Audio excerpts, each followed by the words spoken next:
Hey, YouTubers! Greg the Rant Man here with a pseudo rant. Not really a rant today. I'm kind of getting away from that. Still haven't figured out what I'm going to rename the channel to. I may leave it as Greg the Rant Man. Uh, as I said on my last video, I'm removing the negative elements from my life, and everybody else needs to do the same thing. Yeah, I've got the shakes. I need to eat a little bit more. Anyway.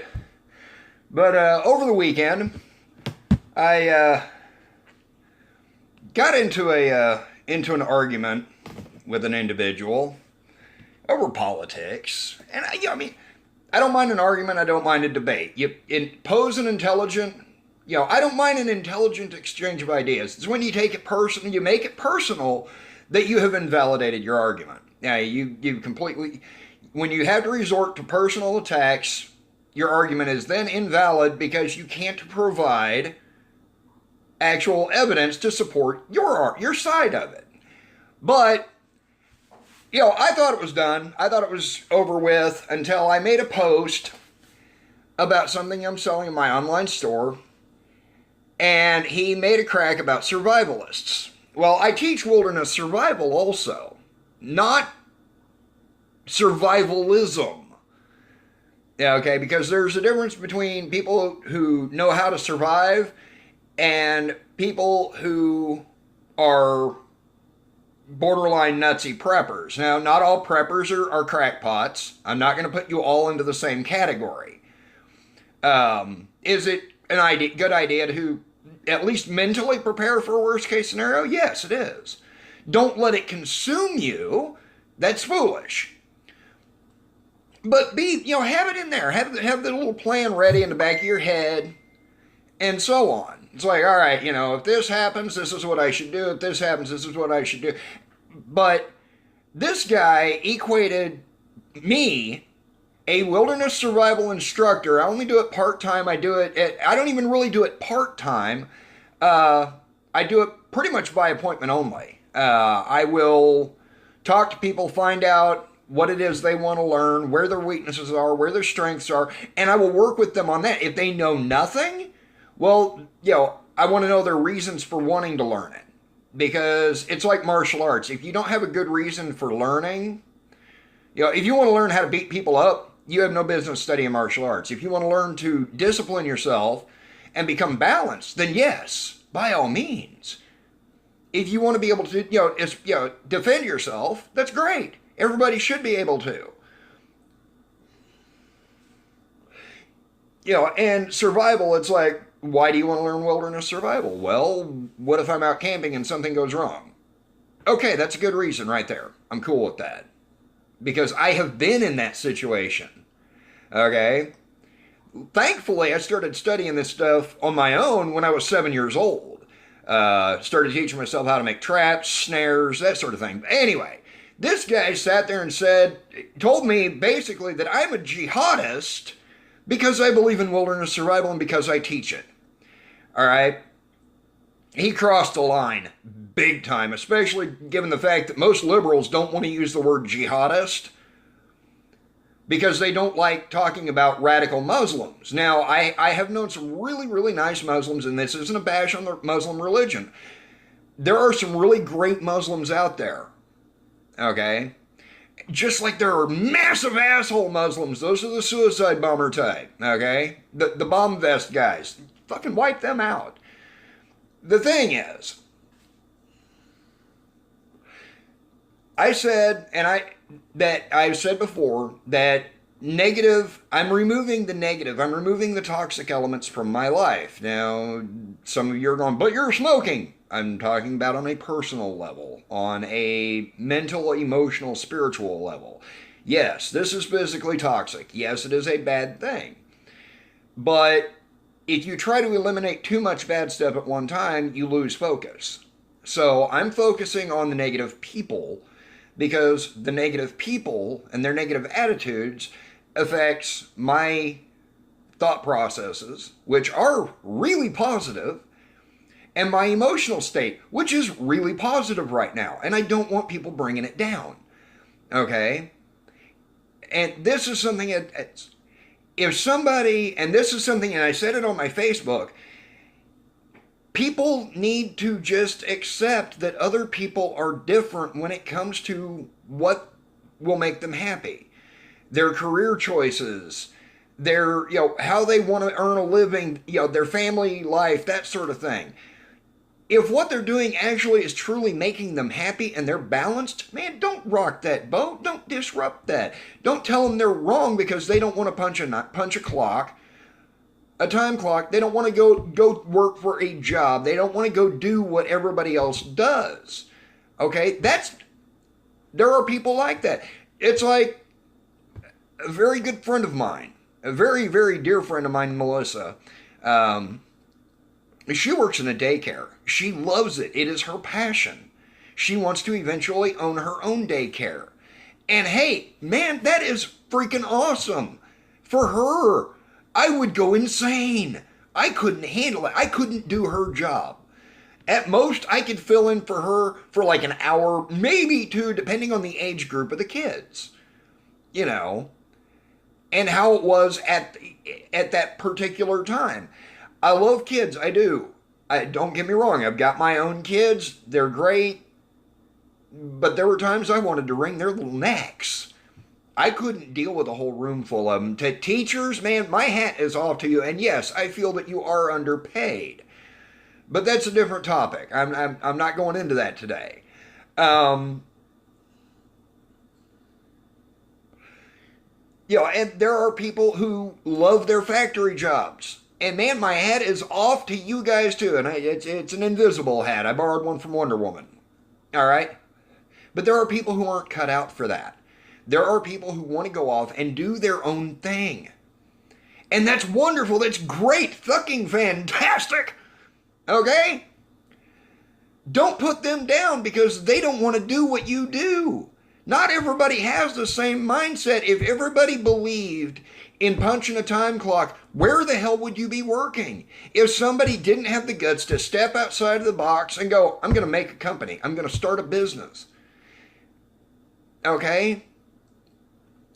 If there weren't people that were willing to think outside of the box, that were willing to buck the societal norm, and I used the word B on that one because I didn't feel like using the word F on that one. If they didn't want to do something different, you wouldn't have a job. Henry Ford. The auto industry was revolutionized by a man who didn't even complete 8th grade. But he hired people who could do the stuff that he didn't know how to do. The finances, the engineers. He knew what he wanted to do, and he knew how to do it. It was to hire people who knew how to do those particular things better. Okay?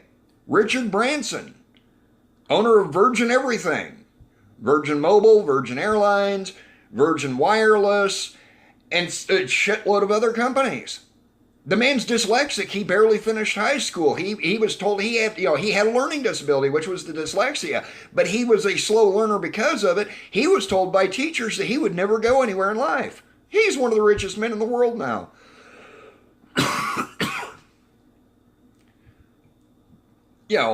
There are Dale Carnegie. The man was homeless. He lived in a YMCA when he was living in a YMCA when he had his idea. The man was a brilliant public speaker. The Carnegie Institute, I'm sure some of you have heard of it. Robert Kiyosaki, the man's brilliant. Still alive, too. Fantastic. I cannot wait for the day that I meet him. He and his wife were living in their car while they were working on starting their own businesses. Okay? They were homeless. And now they're obscenely rich. They have a fantastic home life. They are financially stable. They have true financial freedom. Okay? But they didn't think inside the box. And by the way, Robert Kiyosaki wrote a fantastic book. Everybody should read it. It's called Rich Dad, Poor Dad. Okay? And he explains stuff. And then he's got other books. But the fact of the matter is, Not everybody's cut out for the same thing. You got a welder, they're not going to be cut out to be a nurse or a neurosurgeon. You get would you want a neurosurgeon doing your plumbing? Maybe you're electrical. Maybe. Okay? Because they understand the electrical system of the brain, they should be able to figure out a house. Should be. I don't know if I'd want them doing it right off the bat, though. It's like, well, they did surgery yesterday, they're going to wire your house today. And it's like, yeah, I don't know about that now that I think about it. But you get the idea. A blacksmith wouldn't make a good neurosurgeon. Okay? And, and then you get people in restaurants, they work, start as dishwasher or busboy, work their way up into management if they can tolerate it that long. Most people can't. But it takes a special kind of person you've got to have a passion for what it is that you're doing. And that's what I'm trying to get at. Just because somebody else, don't let other people beat you down and say you shouldn't do it because I'm too scared to try something different. That's what I'm saying. Don't let other people's fears control your destiny. Make your destiny your own. And it's like people, well, you should just put your life in the hands of God. No. No, because I do not believe for 1 second that any religion, I don't believe that their gods have a guaranteed this is what your life is going to be like no matter what you do. There's a reason that we have free will. There is a reason we were given, that we developed, that we evolved, whatever, to have the capacity for thought. It's because we are all part of the universe. Okay? And if you think it and you believe it, you can do it. All right? Bruce Lee, when his back was broken, doctors are like, you will never walk again. Really? It wasn't long after that, he was kicking the shit out of the best in the world. Okay? There's some tournament footage of him out there. He couldn't beat, the dude was badass. Now, whether or not he and Chuck Norris actually fought, I don't know. Do I think he could have kicked Chuck Norris's ass? I think it would have been close because Chuck had the height, he had the reach. Whether or not he was as strong as Bruce Lee, I don't know. Okay? But he did have a couple of advantages. Bruce had some advantages too. Bruce was small, he was compact, he was fast, but he was freaking buff. Okay? He was lightning quick. I think he was faster than Chuck Norris. I think, honestly, if it came down to speed, he would have kicked Chuck's ass. But if Chuck landed a couple of those powerful hits and kicks, Bruce would have been like, oh, shit. Bruce would have been in trouble. Okay? There are people who have defied the odds. There was a Olympic runner, and for the life of me, cannot think of her name. But at the age of 16, she got silver medal. I believe it was silver. It might have been bronze in the Olympics. A year after she was told she would never walk again. Okay? 1 year after she was told she'd never walk again. Well, 1 year after she started walking. Excuse me, let me rephrase that. She started walking. She was like, screw this, I'm running. All right? She had the title of the fastest woman in the world for a long time. She was told she'd never walk again. Okay? Now you're going to tell me you can't step outside of your comfort zone? You can't believe differently than what somebody else is believing just because they're too scared to try it doesn't mean you should be. That's what I'm trying to get at. Man, it's okay to be afraid. It is. Be scared. Hell, I've done things. The first time I went rappelling was off an 80-foot face. We're up in the mountains in New Mexico. Only only 80 feet up. Now, I had no problem walking up and standing on the edge of that and looking straight down because I trust nature more than I trust man-made stuff. And it's no offense to you construction guys, I just don't like feeling shit move under my feet. Okay, and if I can feel the building moving, I don't trust it. And I hate ladders. I have bad luck with them. I go up a ladder 9 times out of 10, something is going to go wrong.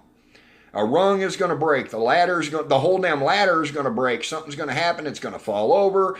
I just have bad luck with ladders. Always have. Figure always will. That's why I'm going to hire people to. If a ladder's got to be used, I'm going to hire somebody to do it. I'm going to stay the hell off that damn ladder. I won't even own a ladder that's more than 3 feet tall. But anyway, or I'll own one so that somebody else can use it, because I'll hire their ass to clean my gutters.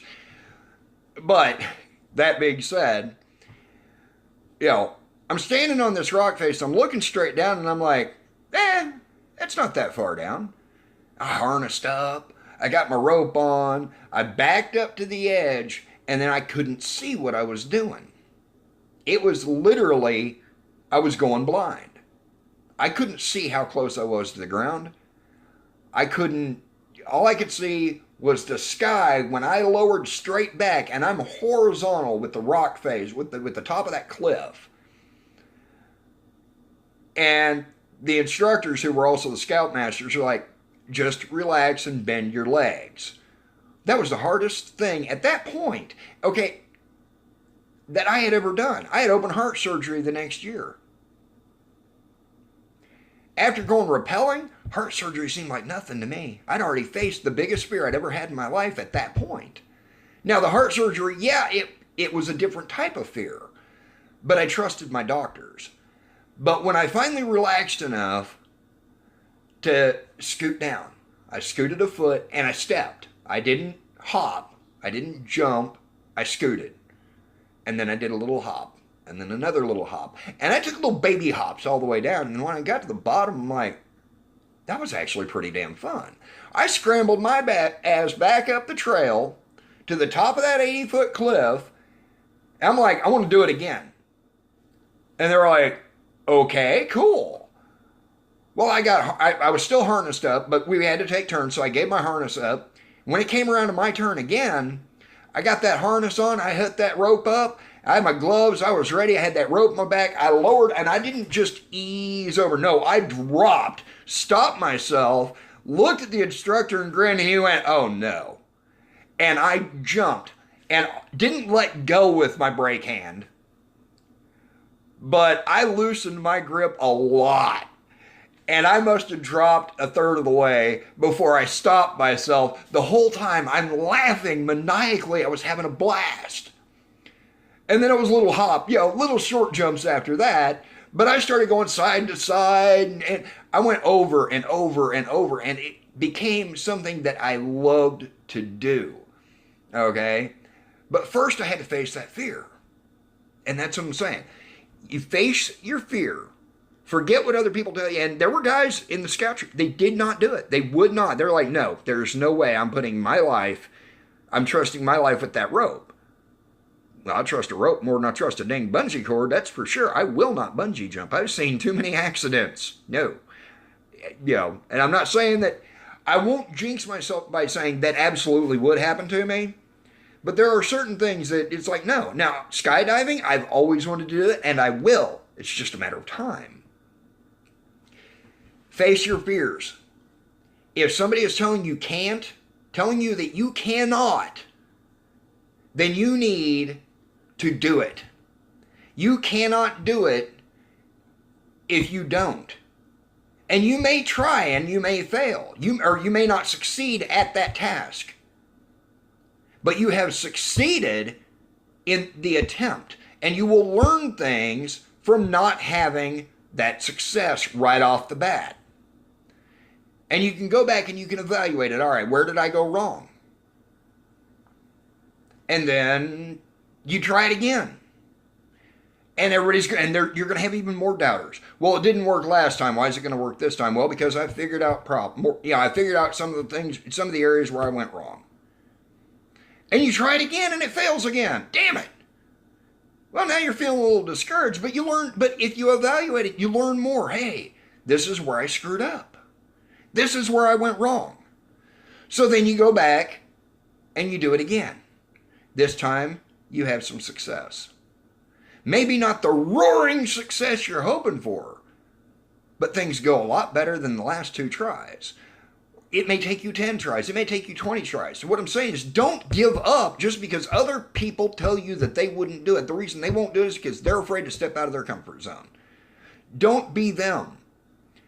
You know, if you truly believe that you can make something happen, that you can improve your life, that you can make something work, then you will. But you have to believe it. You have to think about it. You have to believe it. You got to visualize the shit. You already got it, man. You've already got it. You want that Mercedes down at the car dealership? It's yours. Give yourself a time frame. I'm going to have this. I'm going to have the down payment for this car on this day. And you will find a way to make it happen. You got to plan it, but you'll find a way to make that happen. It don't matter if you want the Ford Taurus or the Ford Fiesta or a Chevy Volt. Yeah, okay. Sorry. You can have it. If you want that Kawasaki, the Yamaha, the Honda, the Harley, the Indian, the Triumph, the Ducati. If you want a new house. If you want a better looking girlfriend or better looking boyfriend. You want somebody that's going to treat you better than you got treated in your last relationship. You got to start treating yourself better first. You don't get what you don't deserve. And the only way you're going to deserve it is to think it, believe it, and do it. Okay? It's not hard. It's not a hard concept. Rewire yourself. Change your way of thinking. My God, it took me 48 years to pull my head out of my ass. You guys can do it. Most of y'all are younger than me. You know, nobody's going to do it for you. That's what I'm saying. In fact, more people are going to tell you not to do it because they are afraid. Don't let their fear dictate your future. Don't. Anyway, I got stuff I got to get done, and this video went longer, much longer than I thought it was going to. Y'all have a fantastic day. And I am out of here. Bye-bye.